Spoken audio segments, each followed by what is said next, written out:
بسم الله الرحمن الرحيم ugu horreyn halkan waxaan ka salaamayaa Cabdikariin Saciid Saarax iyo Khalid Xasan Maxamed Cabdi Eelig agaasimaha guud ee Home Cable TV Kaysa Axmed Digaale dhammaan bahda saxaafadda bacda salaan halkan ugu horreyn waxaan ka tahliilinayaa golaha guurtida muddo kordhinta uu sameeyeen xukuumadda Axmed Maxamuud Siilaayo iyo golaha wakiilada waanu ku hambalyeena waanu ku taageersanahay gudoomiye cirana waxaan leenahay muddo kordhinta waa 5 sano ku fadhiday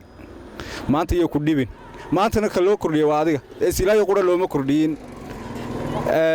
maanta waxaan u baahanahay in horumarka dalka laga wada qayb qaato hore loo socdo maanta qalalaasa iyo qulub wadanku uu ka soo garwaaqsaday maanta in dalkan loo fikiro dalkan intii u dhimanaysay hore ugu soo dhimantay intii uu shahiidana ilaahay ha ka jasaayay waan u duceynaynaa maanta inaan dambayna kaga dhinta looma taagayo maanta ilmada waa in xagga horumarka lagu dhiirigeliyaa inta kadib waxaan aad iyo aad ugu faraxsanahay in maanta chance-kan ka qayb galaa wax qabadka xukuumadda barnaamijkan xukuumadda Soomaaliland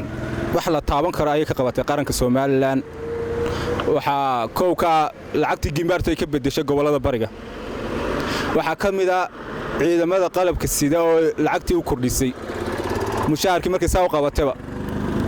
waxa kamid ah darajooyinkii ciidamada ay sameysay aan hore loo sameyn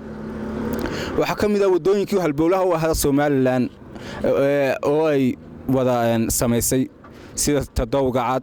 sida tan ceergaabo boorame wadooyin badan oo halbowlaha iyo kuwa gobolada dhexda ka Hargeysa berbera isku xidhaad garanaysan kaga dhayo intaanu sii socon jirnay oo iminkana aad marka wadooyin badan oo wax badan oo la taaban karo ay xukuumadda Axmed Maxamuud Siilaayo dalka u qabatay aad iyo aad baan ugu hambalyeynaa waxaan si gaar ah wali waan ugu sii hambalyeynaa dhiirigelinta dhalinyarta la garab taagan had iyo jeeraale sanduuqa dhaqaale ay u sameeyaan dhalinyarta sida u dhiirigeliyaan waxbarashada ay fariiga ka dhigeen iyadoo waxbarashada 5 sano ka hor dadka waxay saawan ay dhigan jireen maanta kii waxay kii kale maanta uu dhiganayo waa wax aad loogu farxaa dhiirigelinta waxbarashada dhiirigelinta mar walba jaamacadaha ay dhiirigelinayaan iyo waxbarashada aad iyo aad baan ugu dhiirinayo sida dhalinyarta aad iyo aad ula shaqeynayaan ee u garab taagayeen asadka iyo hantida uu qaran leeyahayna waa dhalinyarta hadii la dhiirigeliyo wadan kastaaba horumar iyo barwaaqo iyo bashbash buu noqonaya laakiin hadii dhalinyarta la eego ay sidii dawladii hore si baabayuun baan noqonaynaa marka aad iyo aad baan ugu hambalyeynaa dhiirigelinta dhalinyarta oo haysa xukuumadda Axmed Maxamuud Siilaayo iyo qaranka Soomaaliya halkay kaga jirtaba halka ka sii hayaan leenahay wassalaamu calaykum.